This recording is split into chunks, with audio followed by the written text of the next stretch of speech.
A ver. Bueno, voy a empezar yo. Empecé yo a grabar. Ahí estamos. ¿Ya todos ven mi pantalla? Sí, doctora. Ok, entonces, Sí. concentrados, chicos. Concentrados todos, por favor.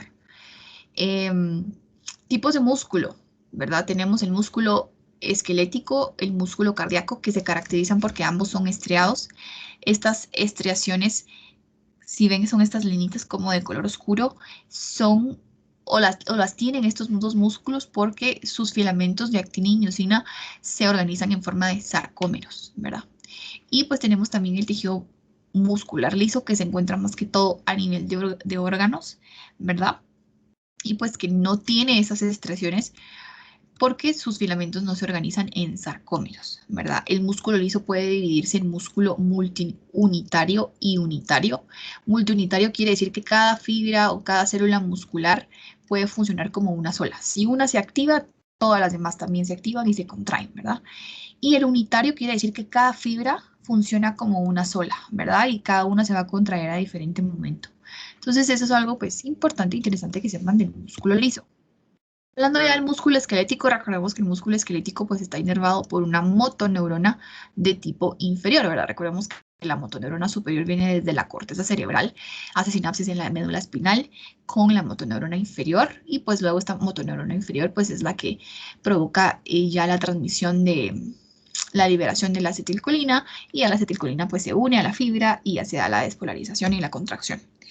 Recordemos que la contracción del músculo esquelético pues es de tipo voluntario, ¿verdad? Porque es la que son los músculos que están muy adheridos a los huesos y esos músculos nosotros podemos decidir eh, si usarlos o no, ¿verdad? Si al momento de extender la mano, el cerebro nos dice, bueno, quiero agarrar tal objeto, entonces específicamente esos músculos que nos ayudan a la extensión, al tomar los objetos, nos ayudan a contrayéndose, nos ayudan a ejercer esa acción, ¿verdad?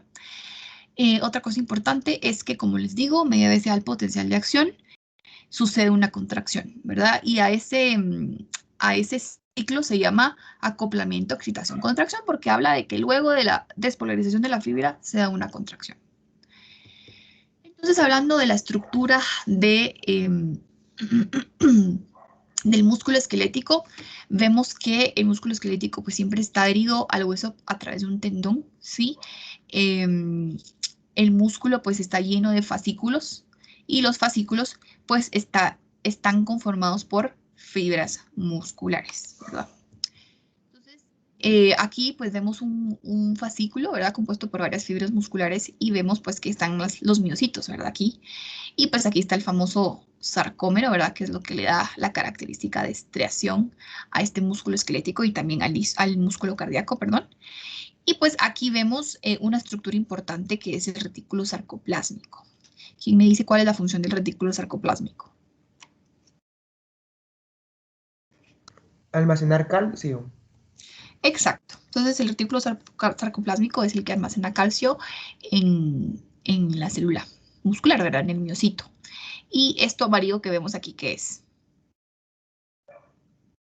Es el túbulo T, ¿verdad? ¿Y cuál es la función del túbulo T? ¿Alguien la sabe? Transportar la sinapsis eléctrica por toda la miofibría. Exactamente, ¿verdad? Es tratar de que el potencial es una extensión prácticamente del sarcolema. El sarcolema es la membrana celular del miocito. Entonces, básicamente la función del túbulo T es lograr o hacer que el potencial de acción se transmita incluso por toda la célula, por toda la miofibría. Entonces, los filamentos de actina y miosina en el músculo esquelético, en las fibras del músculo esquelético se organizan en forma de sarcómero. Les puse esta imagen solo para que vean que están los filamentos gruesos, ¿verdad? Que son principalmente los filamentos de miosina, que están pues adheridos a una línea M. Tenemos también los filamentos finos, que son principalmente los filamentos de actina. Y pues estos dos filamentos pues van a entrar en contacto al momento de una contracción, ¿verdad? Hay varias proteínas que los adhieren, los filamentos al disco Z, como la titina. Los filamentos finos pues también tienen otras proteínas que ayudan a mantenerlos en su posición en el sarcómero, pero por el momento pues eso no me interesa que se lo aprendan, solo me interesa que vean cómo es la estructura de un sarcómero, ¿verdad? Y que el propósito es organizar a los filamentos gruesos y finos de tal manera que puedan entrar en contacto al momento de la contracción muscular.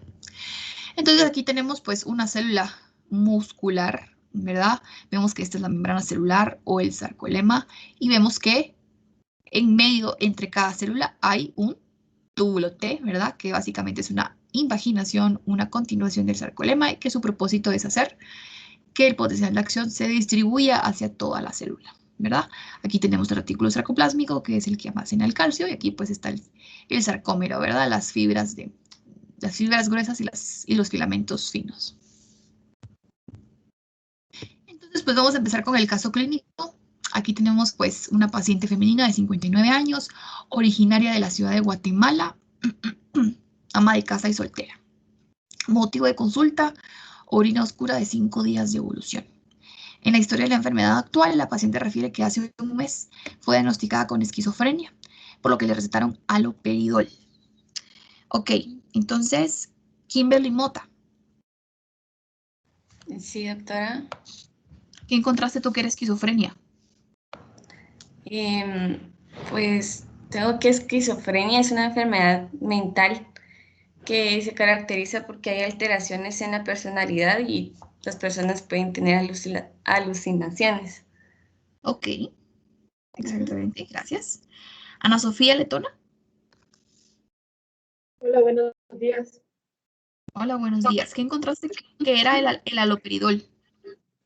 Es un grupo, pertenece a un grupo de medicamentos que se llaman antipsicóticos y lo que hacen es disminuir la excitación del sistema nervioso y es un tratamiento para la esquizofrenia. Exactamente. Entonces, esta paciente pues tiene esquizofrenia. La esquizofrenia a veces es un trastorno psiquiátrico pues que tiene síntomas positivos y síntomas negativos, ¿verdad? Específicamente estos pacientes pues alucinan, ¿verdad? Es decir, pueden sentir, pueden escuchar ruidos que de verdad no suceden en la realidad, pueden ver cosas, imágenes que realmente no están sucediendo en la realidad, pueden sentir algunos olores que realmente no están sucediendo, ¿verdad? Y pueden también tener delusiones, que es básicamente pensar algo que realmente no es cierto. Por ejemplo, hay ocasiones a veces donde el paciente dice, es que mi esposa me está engañando. Mi esposa me está engañando.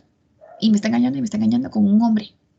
Y tal vez, y realmente eso no es cierto, ¿verdad? La esposa asegura que realmente no está sucediendo. O a veces es así como, bueno, es que mi esposa me quiere asesinar, ¿verdad? Mi esposa me quiere matar, mi esposa me quiere envenenar, ¿verdad? Entonces, ese tipo de síntomas tienen estos pacientes con esquizofrenia, ¿verdad? Tal vez a veces cuando se les entrevista a estos pacientes pueden estar un poco oídos, cuando hablan un poco lento, ¿verdad?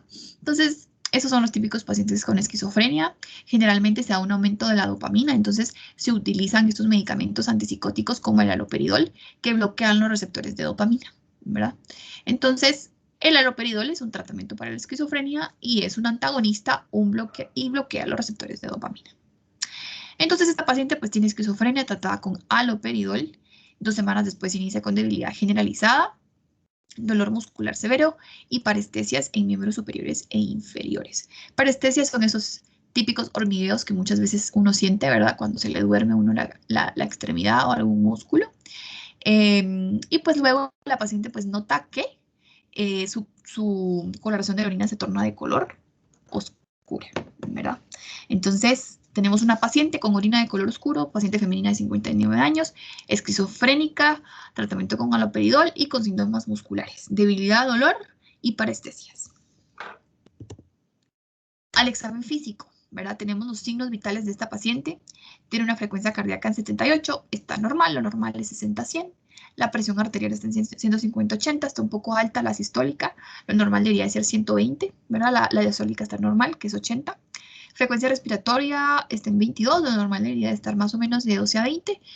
Está un poco elevada, pero la verdad es que no es tan significativa esta elevación. Y la temperatura, pues tenemos 37 centígrados. Al examen físico, pues la paciente está en un estado general regular, no hay nada normal en cabeza, ni en pupilas, ni en ojos, las mucosas están húmedas, no palpamos masas en cuello, tórax normal, corazón normal, abdomen normal, ruidos gastrointestinales positivos. Y pues ya cuando evaluamos fuerza muscular en los 4 miembros, la paciente pues tiene 2 de 5, ¿verdad? Estuardo Molina. ¿Sí? ¿Qué significa ese 2 de 5 de fuerza muscular? Si no estoy mal, era cuando no podía como elevar los brazos o las extremidades.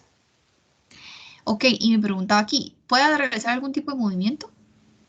O sea, sí es cierto, no puede levantar el brazo, pero ¿puede realizar algún tipo de movimiento sobre una superficie? ¿Sí o no?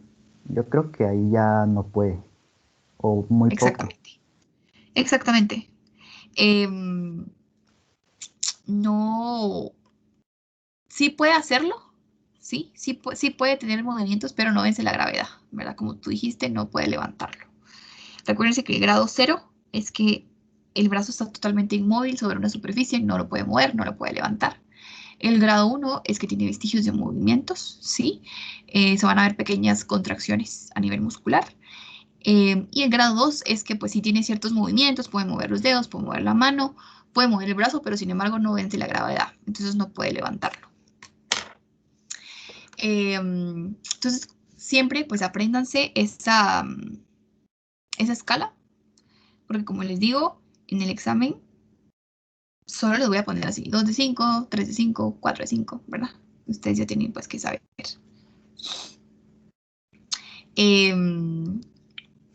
Bueno, y los reflejos osteotendinosos profundos están en 1 de 4. Lisa Álvarez. Buenos días. Hola, buenos días. ¿Qué quiere decir ese 1 de 4? Es que tiene hiporreflexia y que ya no hay una disminución motora ya significativa. Porque lo normal sería 2. Ok. ¿Y qué encontraste que eran los reflejos osteotendinosos? ¿Para qué te servían o qué? Estos sirven, evalúa como que los nervios aferentes, también las conexiones sinápticas, y esto se mira con la médula espinal, los nervios motores y las vías motoras descendentes. Eso no es lo que encontré. Sí, básicamente los reflejos, no voy a abundar mucho con los reflejos osteotendinosos, pero básicamente nos hace ver si realmente pues el músculo tiene tono, es decir, si el músculo es capaz de contraerse. Ya voy a hablarles pues más a profundidad en otra clase solo de esos reflejos, les voy a explicar cómo funcionan, por qué suceden, pero eso es lo que sirve para evaluar si la inervación muscular está normal y si hay tonicidad muscular, es decir, si hay buena contracción.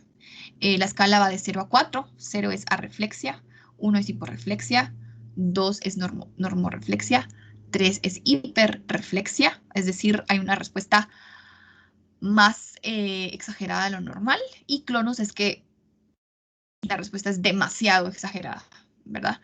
Y pues hiporreflexia es que al estímulo, ¿verdad? El reflejo osteotendinoso no hay mucha respuesta, ¿verdad? Entonces 0, nada de respuesta al estímulo, 1 es muy poca respuesta, 2 respuesta normal, 3 respuesta exagerada y 4 respuesta demasiado exagerada, ¿sí?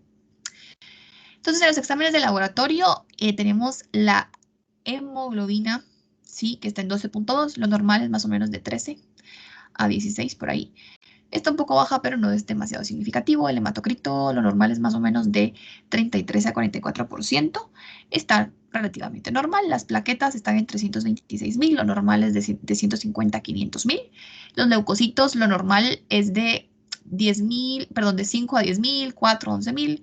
Están en 12.000, está un poquito elevado. Quiere decir, pues, probablemente que hay un proceso inflamatorio, ¿verdad? Entonces, en los laboratorios que siguen no voy a abundar por el momento porque vamos a abarcarlos más adelante, ¿sí? Entonces, por el momento no me voy a meter a explicarles nada de estos laboratorios hasta que lleguemos a la discusión de los laboratorios diagnósticos.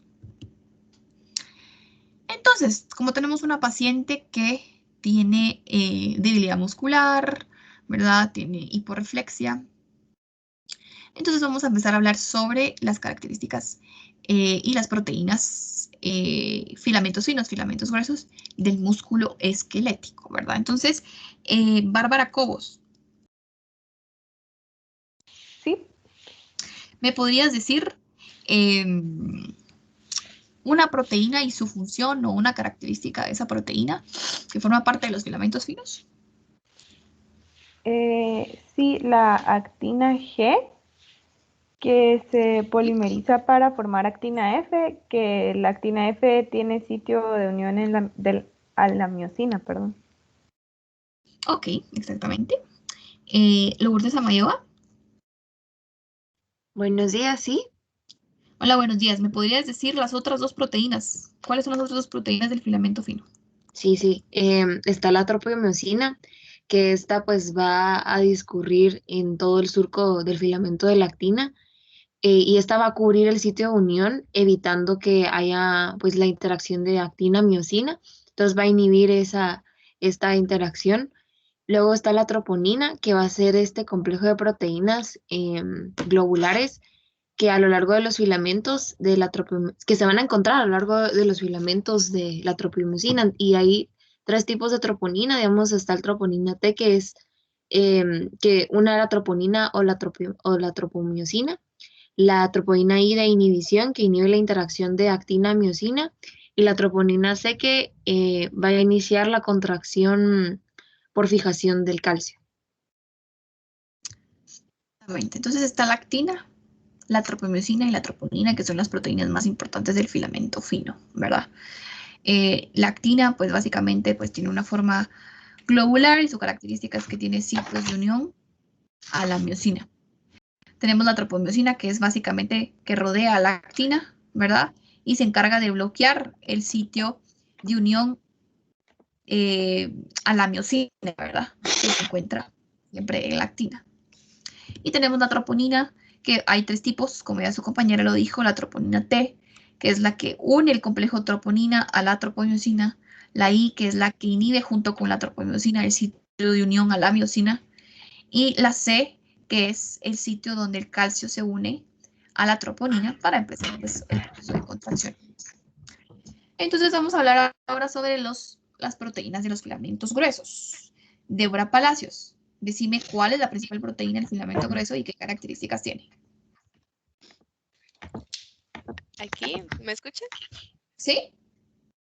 Ok, sería la miosina. Uh-huh. Esta está compuesta por 6 cabezas polipeptídicas y, ¿cómo se llama? Incluyen un par de cadenas pesadas y 2 pares de cadenas ligeras. ¿Sigo? Las cadenas ligeras. Ok. Sí. Gracias. En los filamentos gruesos, la miosina es la principal proteína. Tiene cadenas ligeras, cadenas pesadas. Las cadenas ligeras son las que forman las cabezas y son las que... Y en las cabezas es donde está el sitio de unión a la actina, ¿verdad? La característica de esto es que hidrolizan ATP, es decir, forman al final ADP, ¿verdad? Esa es la característica de estas cabezas, que se puede unir a ellas ATP y luego se forma ADP. Entonces vamos a hablar siempre, hablando del músculo esquelético, vamos a hablar de la contracción. Gabriel Rosales. Sí, buenos días. Hola, buenos días.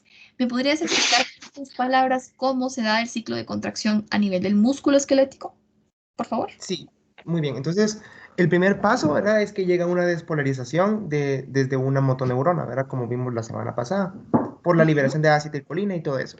Entonces, el impulso eléctrico viaja a través de los túbulos T, perdón, que como ya había dicho, son invaginaciones de la membrana y llegan hasta el sarcolema. En el sarcolema existen no receptores, sino como unos canales, mejor dicho, de dihidropiridina que son activados por voltaje, que son los que despolarizan el sarcolema y permiten la salida de calcio. Entonces, con la salida de calcio, el calcio se une a la troponina C, que causa un cambio conformacional en los filamentos finos, en los filamentos finos o delgados, que permite que la miosina se adhiera a esos filamentos. Y también se requiere de la despolarización, no despolarización, sino que de la desfosforilación, no sé si se dice así, ¿está bien dicho? De un ATP a ¿Sí? ADP para que la cabeza de la miosina se adhiera al filamento delgado. Y eso hace que, bueno, después el ATP se convierte en ADP y un fosfato inorgánico, y eso como que mueve la cabeza de la miosina hacia hacia el disco Z, si no estoy mal. Y eso se repite hasta que el calcio es bombeado de nuevo al sarcolema por una bomba que se llama cerca, más o menos. Ok, súper. Veo que entendiste bastante el ciclo. Así es como se lo tienen que saber, chicos. Entonces, vean pues, recapitulando. De la motoneurona inferior se libera el neurotransmisor. Ya sabemos que es la acetilcolina. Síganme aquí el hilo, ¿verdad? De todo, porque se pueden ir perdiendo en el camino. Entonces, pongan bastante atención. Entonces, el neurotransmisor, que es la acetilcolina, se une a su receptor nicotínico que permite la entrada de sodio y permite la salida de potasio. Media vez entra sodio, se empieza la despolarización de la fibra, ¿verdad? Y seguido la contracción. Entonces, conforme se está dando la despolarización, el potencial de acción viaja a través del túbulo T. Recuerden que el túbulo T es una extensión del sarcolema, de la membrana celular, con el objetivo, ¿sí?, de que el potencial de acción llegue a toda la célula o toda la fibra. Entonces, cuando el potencial de acción pasa por el túbulo T, se topa con unos receptores que se llaman receptores DHP o dihidropiridínicos, ¿verdad? Estos receptores dihidropiridínicos captan pues el potencial de acción, y estos receptores dihidropiridínicos llevan una señal a uno de los receptores que se encuentran en el retículo sarcoplásmico. ¿Cómo se llaman estos receptores? Receptores RIR o receptores de rianodina, ¿verdad? O es un canal o un receptor, ¿verdad? De rianodina se llaman estos receptores, ¿ok? Entonces, media vez pues ya llegó la señal a ese canal de rianodina o receptor. Ese canal, ese receptor se abre y permite la salida de calcio del retículo sarcoplásmico. Importante que sepan, el músculo esquelético no recibe calcio del líquido extracelular. No tiene receptores de calcio en su membrana, a comparación del músculo liso y músculo cardíaco que sí tienen.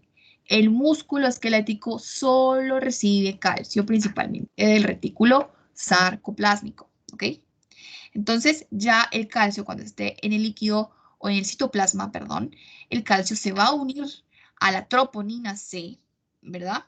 Y va a provocar que esta troponina C, junto con la tropomiosina, se desplacen del sitio de unión a la miosina, ¿verdad? Que se encuentra en la actina.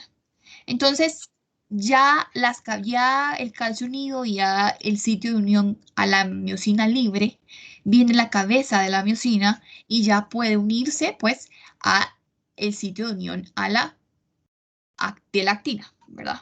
Entonces, pero la miosina aquí pues va a tener ya una molécula pues de ADP, ¿verdad? Aquí. Entonces, para que se dé la relajación, ¿qué tiene que suceder? Tiene que suceder que el calcio empiece a regresar, las concentraciones de calcio en el citoplasma disminuyan y el calcio empiece a regresar hacia el retículo sarcoplásmico, ¿sí? Y lo va a hacer a través de el cerca, que es una bomba de calcio tepeasa, ¿verdad?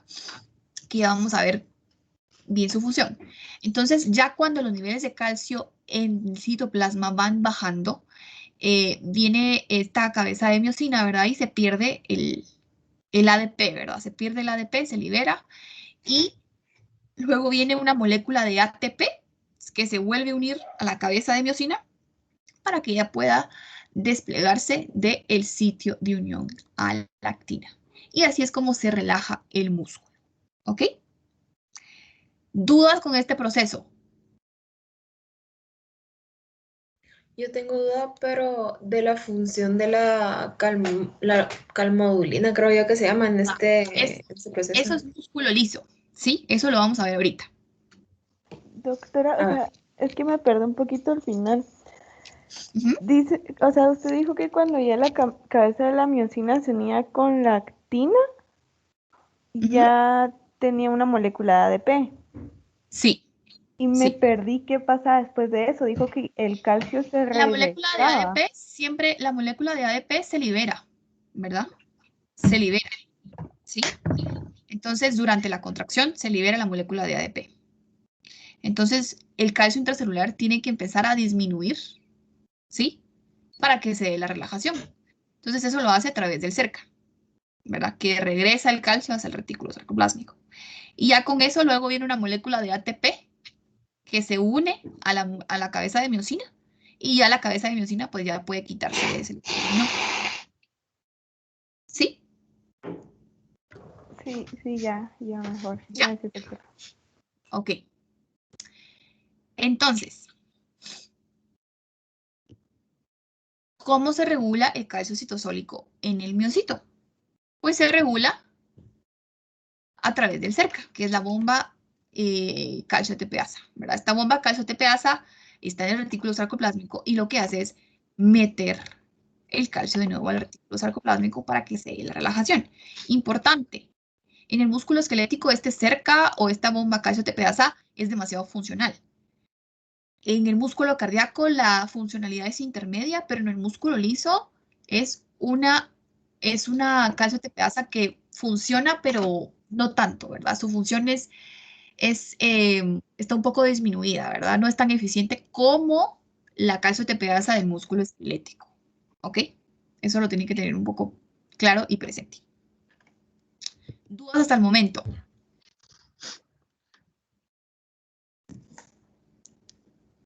Ok. Vamos ahora con el músculo liso. El músculo liso, la característica es que el calcio llega mucho más tiempo, tarda mucho más tiempo en entrar en contacto con los miofilamentos y además tarda mucho más tiempo debido a que su cerca o su bomba calcio ATPasa es menos eficiente. El calcio tarda más tiempo en regresar al retículo sarcoplásmico. Entonces, por eso es que las contracciones aquí en músculo liso son un poco más sostenidas, ¿ok? Entonces, José Emilio Lucero. Sí. ¿Me podrías explicar el proceso de contracción del músculo liso? ¿Qué entendiste tú de eso? Va. Como primero, la despolarización del músculo liso se abre por canales de calcio, va, en la membrana sarcolémica. Ok. Fluye desde el... te lo digo. Este fluye desde el líquido extracelular a favor del gradiente electroquímico y se produce un aumento en la concentración en el líquido intracelular. Luego los neurotransmisores se abren estos receptores dependiendo del ligando de calcio y pueden abrirlos para expulsar receptores IP3. Luego pasa el aumento del calcio, provoca su unión con la calmodulina y esta activa la sinasa de la cadena ligera de la miosina. La sinasa de la cadena ligera de miosina fosforila la cadena ligera de la miosina, aumentando la actividad ATPasas. Ok. Luego la unión del calcio unido a la calmodulina tiene efectos sobre la calpolina y caldesmón, creo que es. ¿Sí? Es que no... Dale tú lo que encontraste. Y luego las concentraciones bajas de calcio hacen que ésta se una a la actina, inhibiendo la miosina ATPasa y invitan su interacción. Ok. Bueno, ¿ibas a agregar algo más? No. ¿No? Va. Entonces, mire pues. El músculo liso tiene la característica que el calcio que recibe lo recibe del espacio extracelular, porque hay canales de calcio en la membrana, y también del retículo sarcoplásmico, ¿verdad? Pero principalmente del calcio extracelular. Entonces, ¿qué sucede? La característica del músculo liso es esta, ¿verdad? Que recibe calcio del espacio extracelular y del retículo sarcoplásmico. Entonces, media vez se llegó, pues, o se dio el estímulo, ¿verdad? Este músculo liso se caracteriza porque no es que reciba o el estímulo sea un potencial de acción. El estímulo que recibe es un poco diferente, ¿verdad? Media vez el neurotransmisor se une al receptor, provoca que a través del receptor se envíe una señal, ¿verdad? Hacia dentro de la célula. Y eso desencadena todo el proceso de contracción. No es como el músculo esquelético que hay un potencial de acción que pasa a través de toda la membrana y eso estimula. No, ¿verdad? Eso simplemente el neurotransmisor se une al receptor y desencadena que a través de ese receptor se envíe un mensaje, ¿verdad? Eso se llama segundos mensajeros, ¿verdad? Es una actividad por segundos mensajeros. Entonces, ya que el neurotransmisor se unió a su receptor y ya se llegó la señal a la célula de que pues tiene que haber una contracción, el calcio pues va a entrar del espacio extracelular, se van a abrir unos canales de calcio que están en el retículo sarcoplásmico, ¿sí?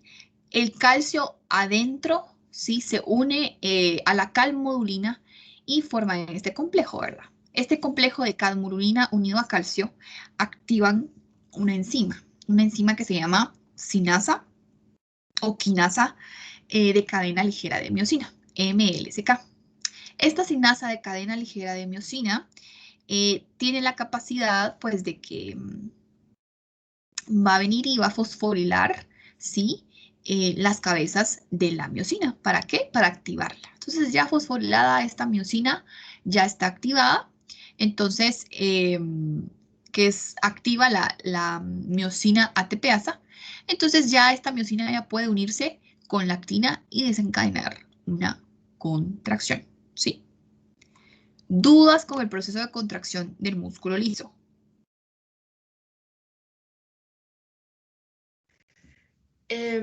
Sí, es que yo acabo de preguntar la función de la calmodulina, pero me confundí, no era calmodulina, es una proteína que se llama calsecuestrina, que es que yo había leído que también ayuda a la cerca, pero no entendí de qué forma.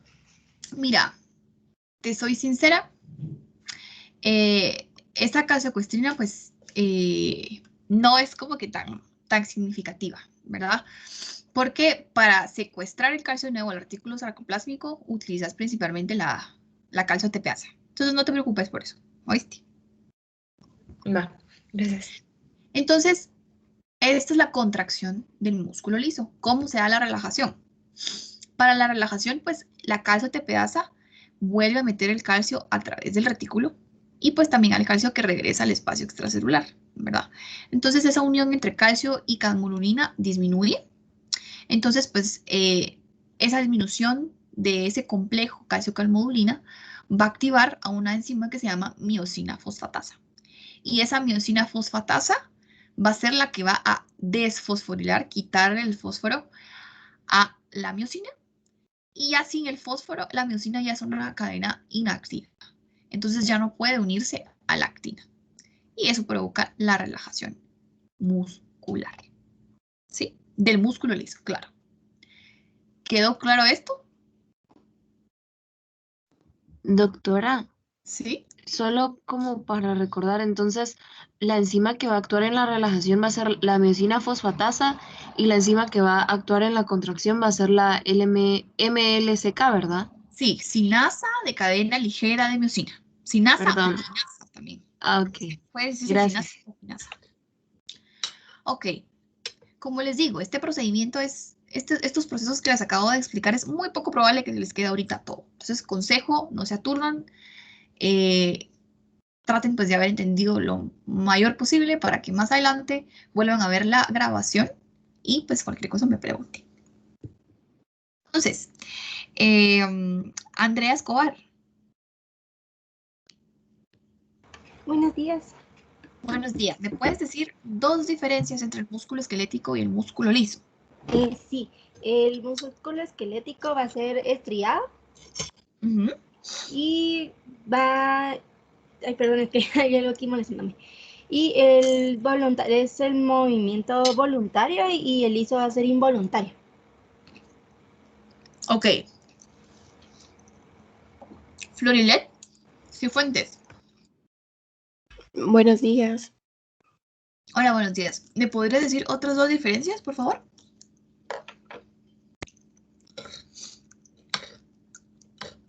Otras dos diferencias entre el músculo esquelético y el músculo liso. Sí.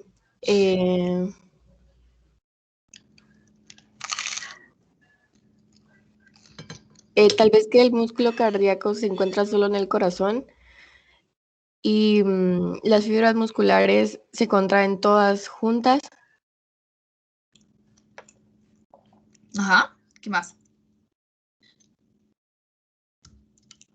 Yo dije varias, una que otra ahorita durante la clase. Las dije. Tal vez que el músculo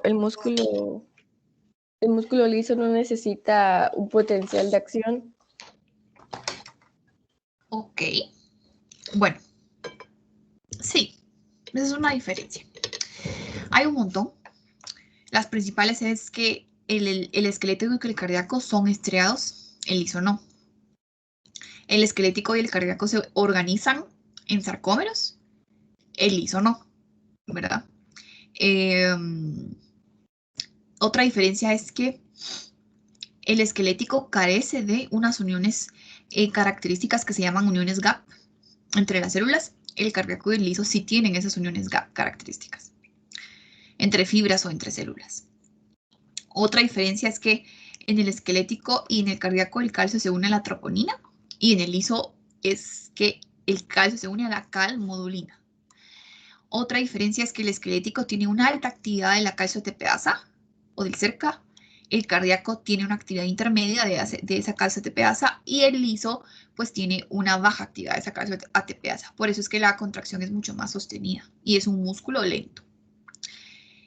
Otra diferencia es que el esquelético tiene un extenso retículo sarcoplásmico, el cardíaco tiene un retículo sarcoplásmico de tamaño intermedio y el liso pues tiene un retículo sarcoplásmico más pequeño o limitado. Y la última diferencia más importante es que el esquelético carece de canales de calcio o receptores de calcio en la membrana, en el sarcolema. El cardíaco sí tiene canales de calcio en la membrana y el liso también, ¿verdad? Esas son las principales diferencias que tienen que saber del músculo liso, cardíaco y esquelético.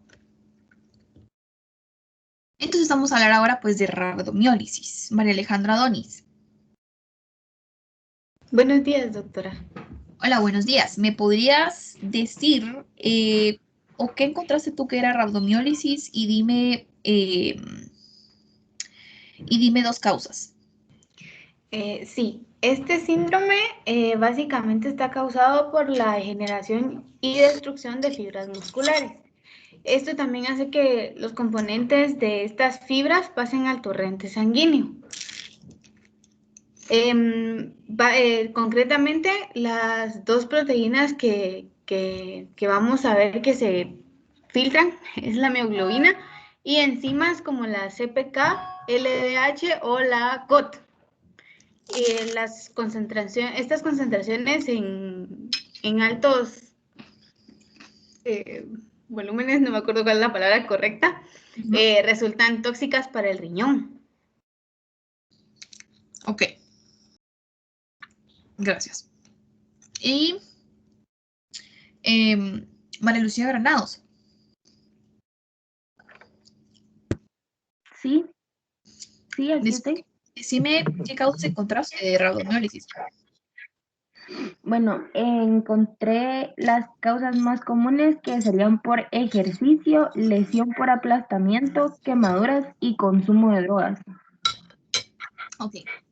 Entonces, vean, pues chicos, rabdomiólisis es básicamente la destrucción de las células musculares. Rabdomio viene de músculo y lisis viene de destrucción celular. Entonces, hay algo que está provocando que el músculo se destruya, que la célula se destruya. Entonces, y es ahí de donde vienen pues los síntomas, ¿verdad? Debilidad muscular, dolor, ¿verdad? Porque si ustedes tienen un músculo roto, un músculo que se está destruyendo, obviamente pues va a haber dolor y va a haber debilidad, ¿verdad? Porque el músculo pues no va a tener ese tono que debería de tener y no se va a contraer de forma adecuada. Entonces, ¿qué causas hay? Hay lesiones por aplastamiento. ¿A qué me refiero? Muchas veces cuando ustedes estén en la cirugía y estén en la emergencia van a llegar pacientes que tuvieron un accidente automovilístico y el residente les va a decir, sacale una CPK. Wagner Solórzano. Sí, doctora. ¿Qué es la CPK? Disculpe. ¿Qué es la CPK?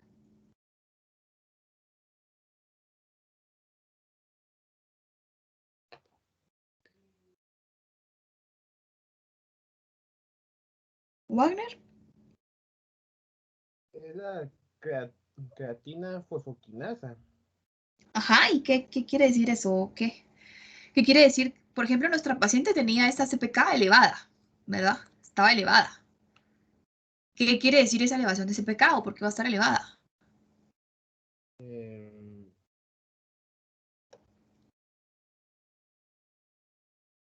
Que es como dije, es superior al normal, ¿cómo se podría decir? La CPK es la creatinsinasa, ¿sí? Y es una enzima que está presente en varios órganos del cuerpo, incluyendo sistema gastrointestinal, incluyendo músculo esquelético, músculo cardíaco, incluyendo cerebro. Hay 3 tipos. La MB sirve más que todo, la CPK-MB sirve principalmente para ver músculo esquelético y músculo cardíaco, ¿sí? Nuestra paciente tenía elevada la CPK total, que básicamente es la suma de las 3, y tenía elevada la CPK-MB. Esa CPK-MB pues indica simplemente que, como les digo, es una enzima que está adentro del músculo esquelético. Si el músculo esquelético se rompe, esa enzima se va a liberar. Entonces, por eso en estos pacientes con rabdomiólisis, la CPK va a estar elevada. Entonces, en estos pacientes por aplastamiento, en la emergencia de la cirugía, el residente les va a decir, tomale una CPK a un paciente que vino por accidente automovilístico. ¿Por qué? Porque muchas veces no sabemos si el paciente quedó atrapado entre el carro le cayó encima, un camión le cayó encima del brazo, de la pierna, no sabemos, ¿verdad? Entonces hay que descartar que el paciente esté haciendo rabdomiólisis por aplastamiento, porque si ustedes aplastan el músculo con algo que tenga mucha fuerza, el músculo se rompe y eso pues puede provocar una elevación de CPK, ¿verdad? Por eso es una causa de rabdomiólisis.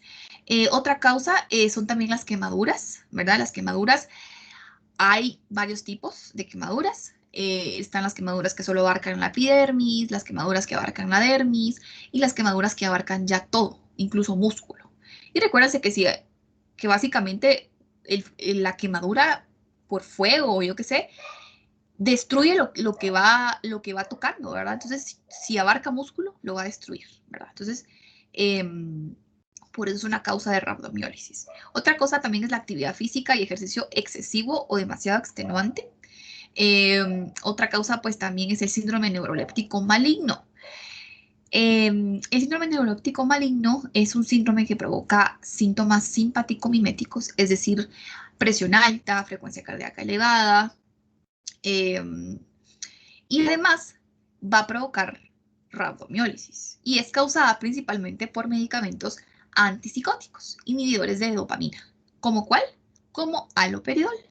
Entonces, la probable causa de rabdomiólisis en nuestra paciente es un síndrome neuroléptico maligno causado por consumo de haloperidol, ¿verdad?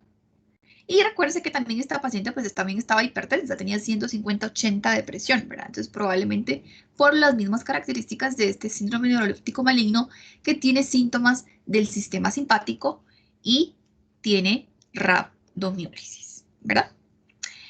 Otras causas son pues las drogas, cocaína, anfetaminas, alcohol etílico y otros medicamentos como las estatinas y los fibratos que se encargan pues de reducir los niveles de colesterol o triglicéridos, ¿verdad? Estos medicamentos pues son tóxicos y pueden provocar destrucción del músculo. Entonces, principales causas, medicamentos como estatinas, fibratos, drogas, síndrome neuroléptico maligno provocado por antipsicóticos como el haloperidol, ¿sí? Actividad física extenuante, quemaduras y lesiones por aplastamiento, ¿ok? Esas son las principales causas. Vamos ahora pues con las pruebas diagnósticas. Vamos a regresar a la descripción de las pruebas diagnósticas del caso clínico. Entonces, pruebas diagnósticas, ya vimos que es la CPK, ¿sí? Vamos ahora, Sofía Raquel Laparra. ¿Sí? ¿Qué es la TGO? ¿Qué quiere decir eso? Ahorita. Es aspartato aminotransferasa y es un examen de sangre para investigar lesiones que pueden comprometer al hígado, como una hepatitis o una cirrosis. Ok, entonces esta TGO, sí, es una transaminasa. Está la TGO y la TGP, son dos tipos de transaminasas que se encuentran en las células del hígado y también en las células musculares, ¿sí?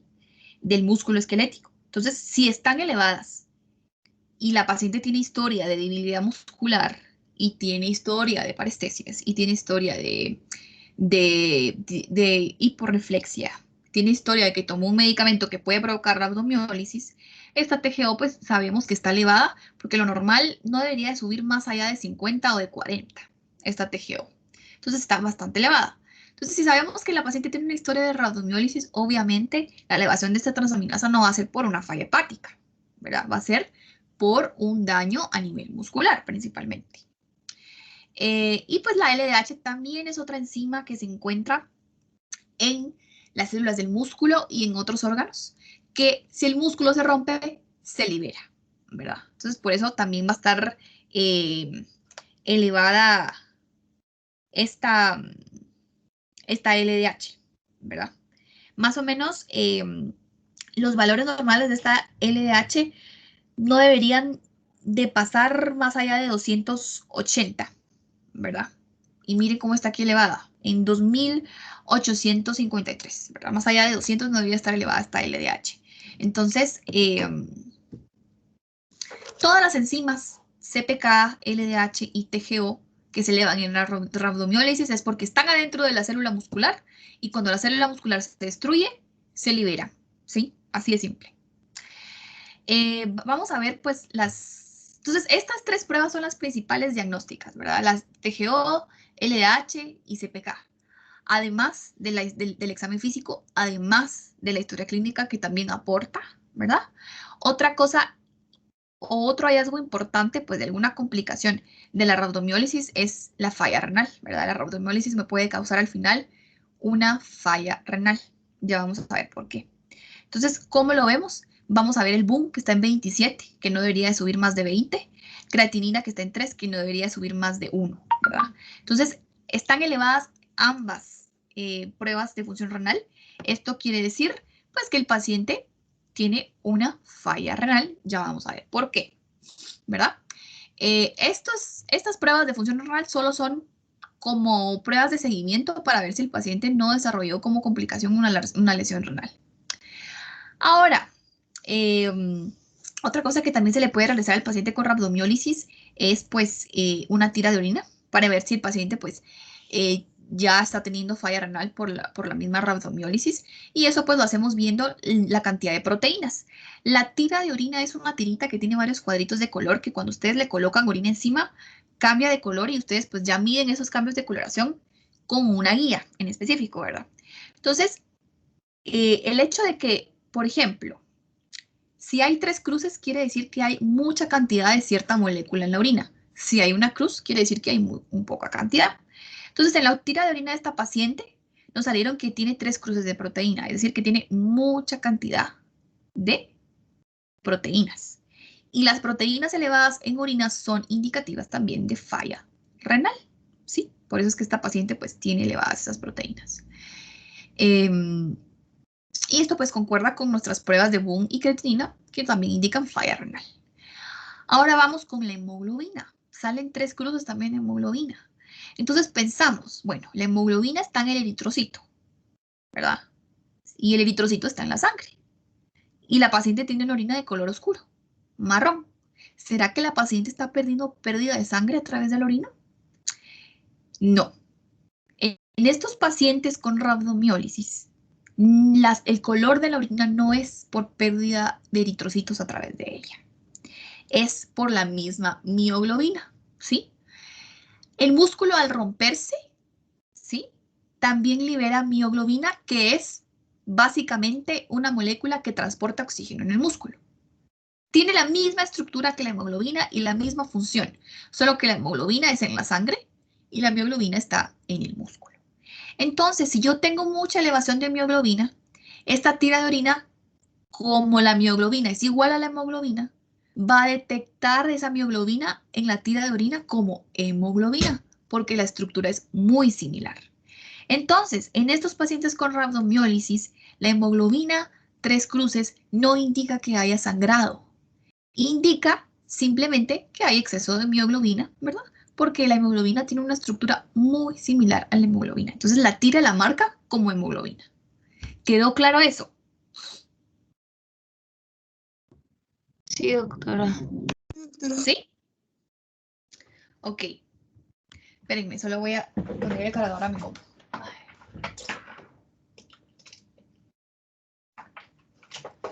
Entonces, estos son los laboratorios de un paciente con rhabdomiólisis, ¿verdad? Hay que ver CPK, hay que ver LDH, hay que ver TGO, que ambas enzimas están adentro de las células musculares y al destruirse el músculo se liberan a la sangre y por eso se elevan, ¿sí?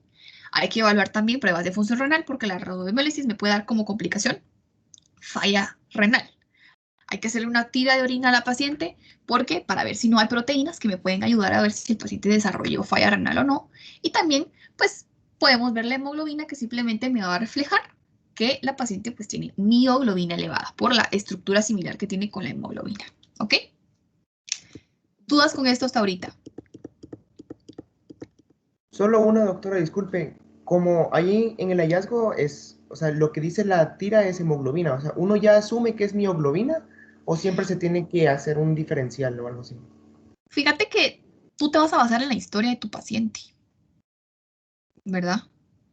Obviamente, si tu paciente tiene historia de que tiene cálculos renales, de que tuvo algún trauma, ponete de vejiga, se le reventó la vejiga, obviamente son situaciones en las que puede sangrar, ¿verdad? Y obviamente pues el paciente va a sacar o alguna infección muy severa puede hacer que el paciente pues tenga sangrado en orina y que realmente sean eritrocitos. Pero si tú tienes una historia de un paciente que es debilidad muscular, que acaba de venir porque tuvo un accidente automovilístico, tiene la CPK elevada, tiene la TGO elevada, tú eso no lo vas a ver muy frecuente en otros diferenciales, ¿verdad? Entonces, todo aquí importante es la historia. Aquí tenemos una paciente que estaba tomando haloperidol y sabemos que el haloperidol causa un síndrome neuroléptico maligno. Entonces eso ya es un hallazgo importante, más el examen físico que tiene, nos indica más que todo un daño muscular. Entonces si tú ves hemoglobina en orina, no vas a pensar que la paciente está orinando sangre, ¿verdad? Tú vas a pensar que realmente es muy probable que la hemoglobina es la que esté elevada y por eso la hemoglobina sale así, ¿verdad? Pero la historia y los laboratorios es súper indicativos, ¿oíste? Sí, doctora, muchas gracias.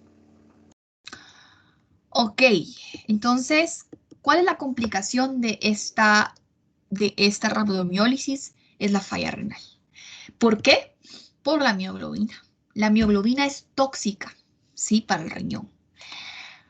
Vamos les voy a explicar algo de riñón, no me voy a meter tanto, pero el riñón está compuesto por una unidad funcional que se llama nefrona. Esta es la nefrona, ¿sí? Esta es solo la primera parte de la nefrona.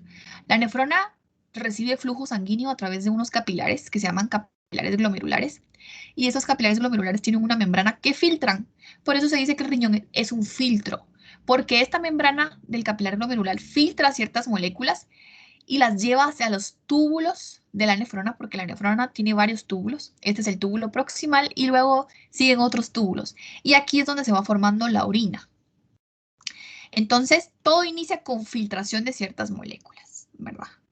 Entonces, lo que hace la mioglobina es dañar, causar que se destruyan las células que forman parte de estos túbulos y provocan que se tape el lumen, ¿verdad? La mayor parte del lumen de ese túbulo. Entonces, la orina que se está produciendo ya no va a poder fluir y va a haber un flujo retrógrado de esa orina.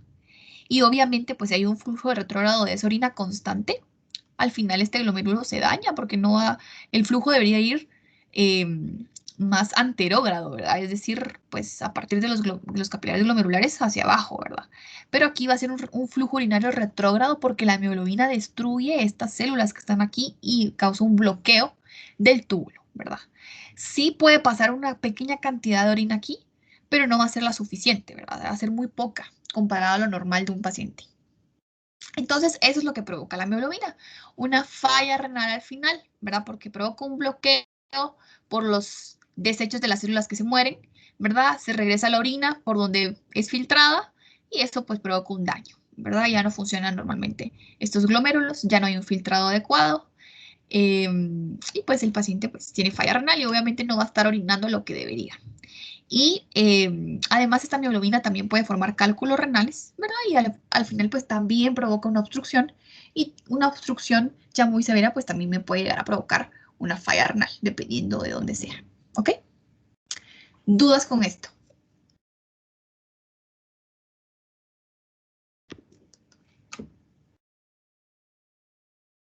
No, doctora. ¿No? Ok, chicos. Doctora, Dime.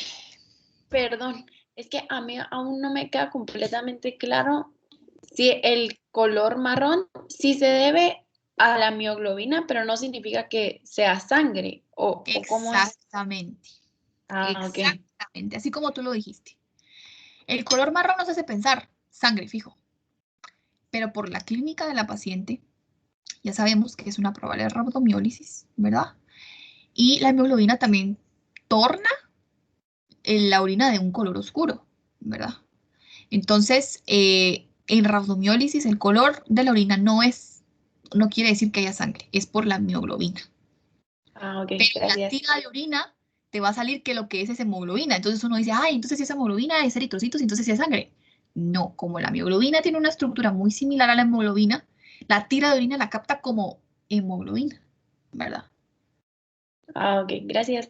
Ok, Doctora, dime. aparte de lo que usted dijo, entonces también es por la función que tiene la mioglobina, que no va a discurrir en el torrente sanguíneo, sino que en el músculo, ¿verdad? Ajá, pero ¿cuál es tu pregunta principal? Esa era mi pregunta, si era, o sea, tal vez no la formulé como pregunta, pero solo era para aseverar también si la función era porque una está en el torrente sanguíneo y otra era por el músculo. Sí, la función es lo mismo, transportan Ah, oxígeno, solo que una es en la sangre y la otra está en el músculo. en Pero el tiene la lugar, misma ok. estructura y la misma función, solo que ejercen un efecto en distinto lugar del cuerpo. Ok, gracias. Ok, chicos, ¿cómo se sintieron con el tema? ¿Lo sintieron complicado? ¿Cargadito? ¿Cómo lo sintieron? Algo extenso. Sí, ¿verdad?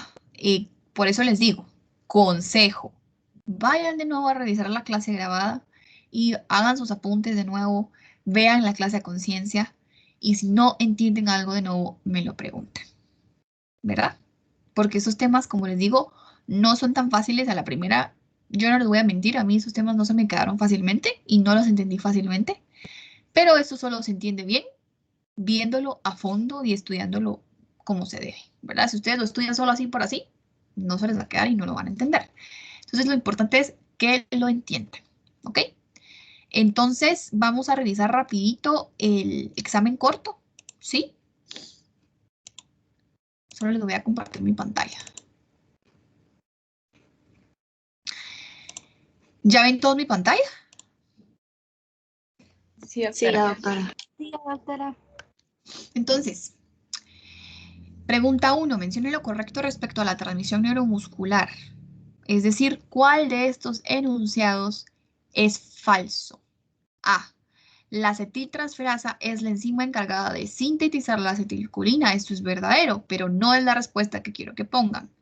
B. Si la entrada de calcio a la neurona, el neurotransmisor, es decir, la acetilcolina, no puede ser liberado al espacio sináptico. Verdadero, pero no es la respuesta. C. Cuando la acetilcolina se une a su receptor en la fibra muscular, provoca que el potasio ingrese y el sodio salga a la fibra. Falso. ¿Salga de la fibra? Falso. Recuérdense que cuando la acetilcolina se une y activa el receptor nicotínico, entra sodio y sale potasio. Entonces, esa es la respuesta. D. La colina es la molécula que se reutiliza para volver a sintetizar acetilcolina. Esto es verdadero, pero no era la respuesta. Pregunta 2. Paciente masculino que estuvo expuesto a un insecticida. Al examen físico presenta contracción pupilar, salivación excesiva, bradicardia y dificultad respiratoria. Según la clínica del paciente, mencione lo correcto respecto al sistema que está siendo sobreestimulado. Entonces, yo jamás en la clase les mencioné nada sobre un insecticida. Esto es una distracción. Pero realmente en la vida real sí existe un insecticida que se llaman organofosforados. Eso lo van a ver en Pharma el otro año.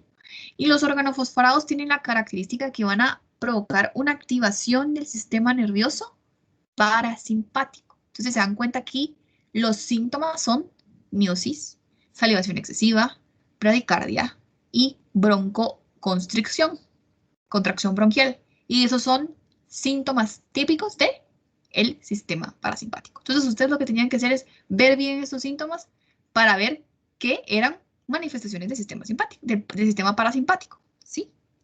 Entonces, ¿cuál es lo correcto? Si estamos hablando del sistema parasimpático, A, ayuda a la ejecución de movimientos voluntarios, nada que ver, ¿verdad? Porque forma parte del sistema nervioso autónomo, el parasimpático, y son movimientos involuntarios. B, es encargado de transmitir impulsos sensitivos, nada que ver, eso, para eso está el sistema nervioso somático. C, es llamado también toracolumbar, no, ese es el simpático. D, su principal neurotransmisor es la noradrenalina, no, es la acetilcolina. Y E, su principal neurotransmisor también es el más importante de la unión neuromuscular, sí, porque es la acetilcolina, ¿verdad? Entonces la respuesta aquí es la E. Paciente femenina que tuvo un accidente de tránsito, tiene una hemorragia masiva y varias fracturas. Mencione lo correcto respecto al sistema que actuaría en respuesta a este momento de estrés orgánico. Estrés orgánico, estoy hablando del sistema simpático. Recuérdense que estrés orgánico me lo genera una infección muy severa, me lo genera un accidente, ¿sí? Estamos hablando del sistema simpático. Mencione lo correcto. A, su función es transmitir estímulos sensitivos. No, ese es somático. Es también llamado craneosacro. No, ese es el parasimpático. C, su principal neurotransmisor se une a receptores nicotínicos. No, se une a receptores alfa y beta. D, no es una subdivisión del sistema nervioso autónomo. Falso, sí la es. Y E, forma parte del sistema nervioso periférico. La respuesta es la E. Y por último, paciente femenina consulta con usted por debilidad muscular a nivel de miembros superiores e inferiores. Tiene una fuerza muscular de 1 de 5, es decir, que solo tiene fasciculaciones. Además, tiene tosis palpebral y disfagia. Es un caso típico de miastenia gravis. Mencione lo incorrecto. ¿Cuál de estos enunciados no es cierto? A. La enfermedad es causada por alteración en los canales de calcio situados en la neurona motora inferior. Falso. Esta es la respuesta. B. La patología puede estar asociada a un timoma, es cierto, pero no es la respuesta. C. En esta enfermedad no se produce una adecuada despolarización de fibra muscular, por lo tanto hay debilidad, cierto, pero no es la respuesta. Y D. En esta enfermedad la acetilcolina no puede unirse a los receptores nicotínicos. Es cierto, pero no es la respuesta. Dudas con el corto, chicos.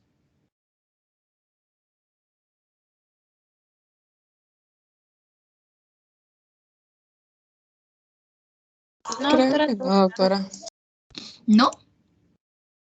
Ok, chicos.